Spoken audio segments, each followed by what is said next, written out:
네, 국제무역의회 6주차 강의 무역상무에 겨우해서 두 번째 시간입니다. 네.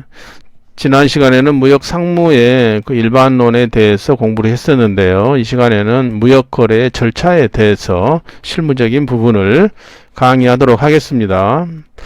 자, 이 지금 그림은 교수가 그 일반적인 그 무역 수출 프로세스를 그림으로 나타낸 겁니다. 그래서 우리 지금 교재에서도 그 무역 체결의 준비, 계약의 성립, 계약의 이행, 계약 체결의 종료 이렇게 이제 단계별로 구분을 했는데 그걸 여러분들한테 그림으로 이렇게 설명해 주기 위해서 지금 한 겁니다. 그래서 일반적으로 우리가 수출을 하려면 제일 먼저 뭘 하겠습니까? 뭘 수출할지를 이제 결정을 해야 되겠죠. 그 아이템을 이제 결정이 뭐 자기가 이미 뭐 생산을 하고 있으면 그 당연히 있는 거고 또 어떤 수출할 품목이 정해져 있다, 마케팅할 준비가 되어 있다라고 보고 이제 먼저 가장 그게 출발점이 되겠습니다. 그래서 어떤 품목을 수출하려면 먼저 뭘 해야 되죠? 시장 조사를 해야 되죠.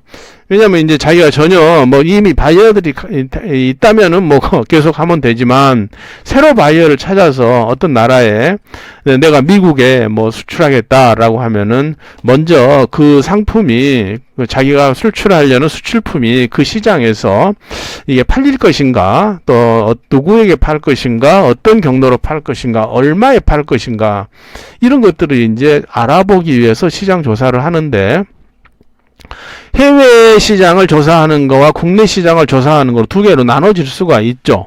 해외 시장에서는 당연히 바이어나 그리고 그 나라의 시장 상황이나 어떤 규제나 이런 다양한 것들을 이제 알아야 되는 것이고요. 국내적으로는 이제 국내에서 만약에 이게 유통을 자기가 직접 만들지 않고 다른 회사가 제조한 걸 사야 된다 그러면은 그걸 이제 얼마나 조달을 할 수 있는 것인지 또 기존에 그 국내 기업이 어떤 그 나라에 지금 이미 수출을 하고 있는지 아닌지 그런 것들을 이제 국내와 해외 부분에서 조사를 하는 것이 계약 체결의 준비가 되겠습니다. 그러면 조사를 하는 방법에 대해서는 뒤에서 또 강의할 거예요. 그러면 이제 그 국내 해외 시장 조사를 이제 해외에 의뢰할 수도 외국에 코트라 같은 데 의뢰할 수도 있고 자기가 직접 이렇게 인터넷을 뒤져가지고 바이어를 찾을 수도 있고 하는데 그렇게 이제 바이어를 찾게 되면 그 바이어하고 이제 어떻게 되면 바이어가 반응을 보인다.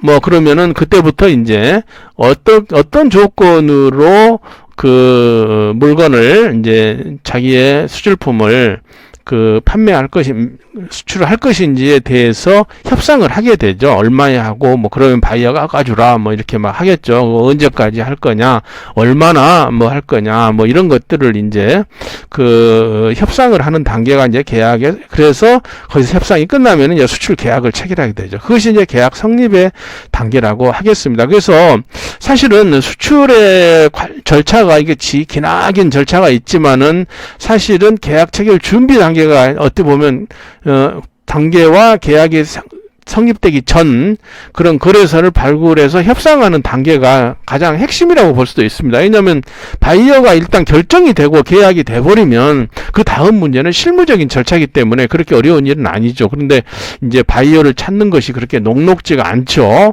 모르는 사람을 찾아서 내 물건을 설명하고 여러 가지 복잡한 그런 계약 조건을 합의를 해야 되니까 거기까지만 이제 되면은 거의 수출은 뭐 절반 이상, 절반도 한 60, 70%다 절차는 끝났다라고 볼 수가 있겠습니다. 그래서 계약이 성립되고 나면 이제 계약 이행을 해야 되죠. 그 내용에 따라서. 그래서 바이어가 이제 신용장을 개설해서 나한테 신용장이 오기도 하고요.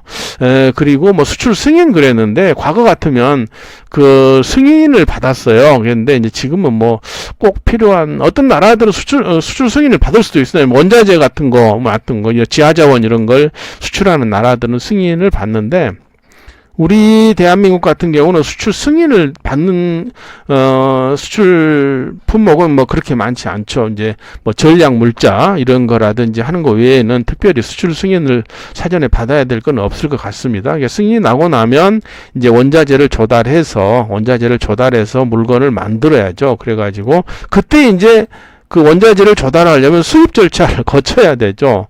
네, 그래 이제 그러면은 이 수출하는 데 있어서 수출 수입이 다 이제 전부 계제가 돼야 되는 거죠. 네, 그래서 그러니까 외국에서 원자재를 사온다 할 때는 수입 절차가 있는 것이고요. 그래서 이제 그걸 다 국내외에서 원자재가 다 조달되고 부품이 조달되면 생산을 하고 생산해서 보험 운송 계약을 체결하고 뭐 검사가 필요하면 검사를 하고 해서 이제 드디어 수출품을 배에다 실어서 선적을 하게 되죠. 그 선적하고 나면 이제 서류가 나오면 그 서류를 가지고 은행에 가서 이제 내고를 해가지고 수출 대금을 회수하게 되죠. 그리고 수출품을 다 선적하고 나면 관세 환급, 그러니까 이 외국에서 원자재 사올 때 냈던 관세를 환급받고요. 그래서 이제 하고 나면 대금이 다 이제 회수되고 나면 계약 이행은 끝나는 겁니다. 그런데 이제 계약을 다 이행을 했는데 바이어가 뭐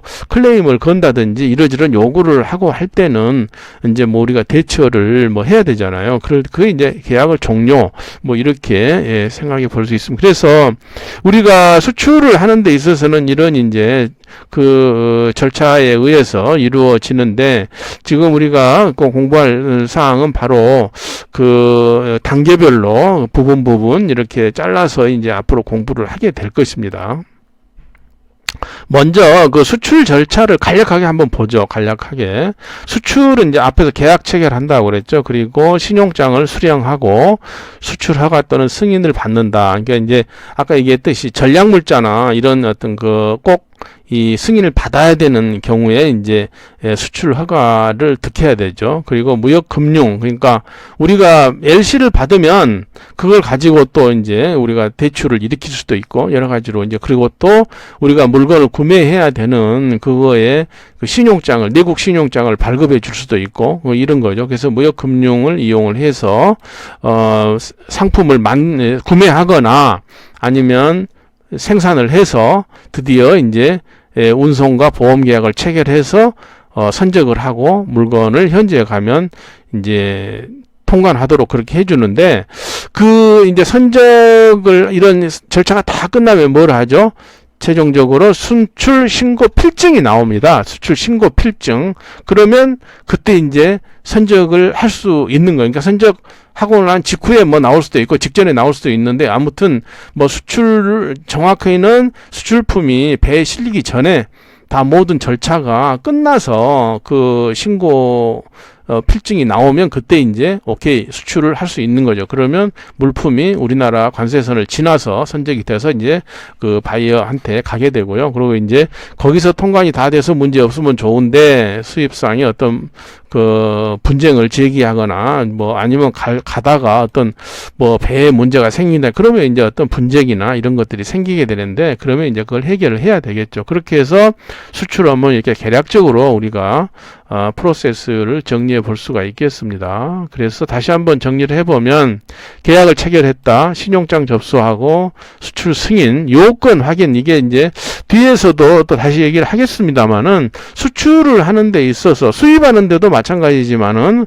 수입하는 데는 더 복잡하죠. 수출하는 데 있어서 어떤 그 법적으로 반드시 인허가를 받아야 되는 것인지 아닌지에 따라서 다릅니다. 예를 들어서 뭐 방사능 물질이 있는 거라든지 뭐 무기 체계에 쓸 수 있는 그런 부품이나 뭐 소재라든지 아니면 뭐 그러니까 이제 국제적으로 그 수출입이 금지된 그런 거라든지 뭐 제약이 있는 그런 것을 이제 확인해야 되는 절차가 중요하죠. 왜냐하면 이걸 안 하고 그냥 세관에 수출하려고 가져가서 거기 막판에 이거 수출 통관 안 됩니다라고 하면 이게 난감해지는 게 미리 확인하는 게 중요하죠.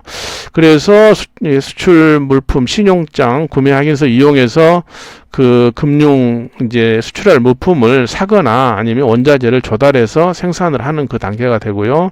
보험 운송 계약을 체결하고 수출 검사 받고 수출 통관하고 다 되면은 수출 신고 필증을 받고 수출 선적을 한다. 그래서 그 다음에 선적하고 나서 수출 대금을 회수하는 걸 내고라고 그럽니다. 내고. 네.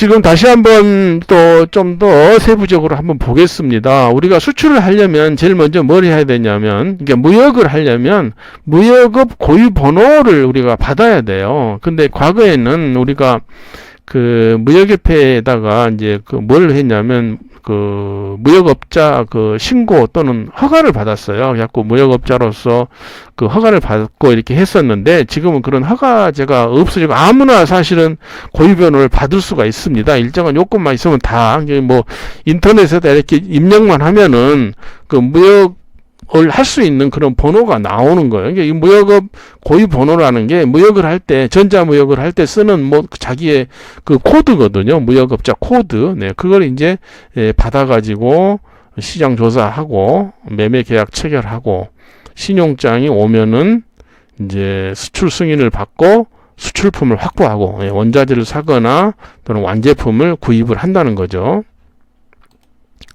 그리고 이제 운송보험 계약을 체결한다. 그리고 물품을 장치한다는 얘기는, 여기 지금 부산항이 있지 않습니까? 부산항 부두가 있지 않습니까? 그럼 여기 배가 이렇게 접안에 있죠. 컨테이너선이. 그럼 여기다가 이제 갖다 놓는다는 그런 뜻이 되겠죠. 네. 아직 이제 그 통관이 되기 전입니다. 그래서 이제 서류를 세관에 제시해서 수출 신고를 하고 검사하고 다 하면은 이제 수출 신고 필증이 나오는 거예요. 그러면은 수출 신고 필증이 나오면 이건 우리나라 물건이 아니에요. 아닙니다. 이미 이제 통관이 돼 버렸으니까. 그래서 이걸 이제 배에다가 실어서 배나 비행기에 싣게 되죠. 이게 이제 선적이죠. 선적. 선적을 하면은 어떻게 됩니까?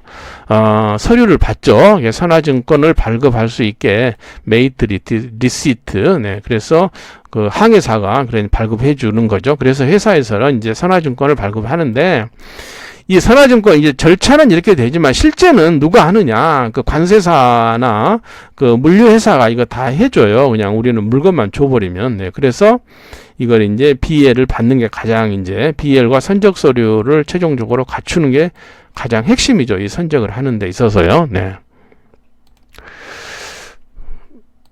네. 그래서 이제 그 선적을 하고 나서 그 선적 서류와 제반 서류 BL과 선적 서류를 가지고 은행에 가서 환어음을 발행해서 이걸 은행에다가 환어음을 매입해 주세요라고 의뢰를 하면 은행에서 얼마간의 그 이자를 떼고 이렇게 대금을 현금화 시켜 줍니다. 그리고 자기가 냈던 관세를 환급받고요. 물론 이제 수출용 원자재를 수입한 그게 없으면 당연히 없는 얘기죠. 그리고 바이어 사후 관리를 하게 되죠. 그러면 이제 수출이 끝나는 겁니다. 수입 업무를 한번 보겠습니다. 수입 업무는 아까 비슷해요. 수입 업무도 내가 어떤 것을 수입하겠다라고 한다면 먼저 해외 시장 조사해야 되죠. 그렇죠? 그래서 내가 뭘 수입할 거냐, 이게 미리 다 어떻게 팔 거냐, 수입해서 어떤 절차, 어디에 뭐가 있는지 그런 걸 이제 다 조사를 하고 어디에 공급업체가 있는지 그런 걸 전부 다 이제 조사를 해서 어디서 수입할지 거래처를 발굴을 해야 되겠죠. 그래서 이제 거래처가 발굴이 되면은 그 사람하고 계속 이제 어떤 그 내고를 할 거 아닙니까? 이제 어떻게, 내고가 아니라 어떤 협상을, 컨설테이션을 해야죠. 거래 조건을 어떻게 할 거냐, 가격을 얼마나 하느냐, 언제까지 납품할 거냐, 이런 거예요. 대금은 뭐 LC로 할 거냐, TT 송금할 거냐, 뭐 이런 걸 결정해서 수입 계약을 체결을 하게 되죠. 그리고 이제 수입 승인, 그러니까 내가 수입을 하게 되면 LC를 개설하거나 하기 전에 내가 수입할 수 있는 이런 상황이 되는지 그걸 확인해야 돼요. 그래갖고 어떤 허가를 받아야, 승인을 받아야 되는 것이면 승인 받아야 되고, 필요 없는 것은 안 받아도 되고, 아니면 그 어떤 요건 확인이라고 그러는데 그 요건 확인 을 알아봐야 되는 거죠. 이게 뭐 어떤 우리 한국에 들어올 때 뭐 어떤 뭐 검역증이 필요하다든지 막 그런 여러 가지 그런 게 있어요. 그게 이제 실제 이제 절차는 굉장히 복잡해. 여기는 간단히 했지만 그런 걸 이제 다 거치고 나서 신용장을 수입 신용장을 내가 개설하는 거죠. 우리 은행에 가서. 그래서 이제 신용장 개설해서 은행에다가 은행을 통해서 수입업자한테 보내면 이제 수입업자가 나한테 그 물건을 선적을 하고 나서 나한테 운송 서류를 보내주죠. 그러면 그걸 은행에다 이걸 보내주죠. 우리 수입 내 은행에다가. 그러면 내가 이걸 이제 그 서류를 이제 그 돈을 내가 은행에다 내면 은행에서 어떻게 됩니까? 그 서류를 내주죠. 비예를 내준단 말이에요. 그러면 이제 그걸 가지고 우리가 통관을 시킬 수가 있는 거죠. 그래서 최종적으로 수입 통관 절차가 다 끝나면은 바로 아까 뭐 수출 신고 필증이 나오듯이 수입 신고 필증이 발급이 돼요. 그러면 이제 드디어 수입된 물품이 뭐 이제 내가 트럭에 싣고 우리 회사로 가져올 수가 있는 것이죠. 다시 한번 수입 의무 수출 절차를 이제 정리한 건데요.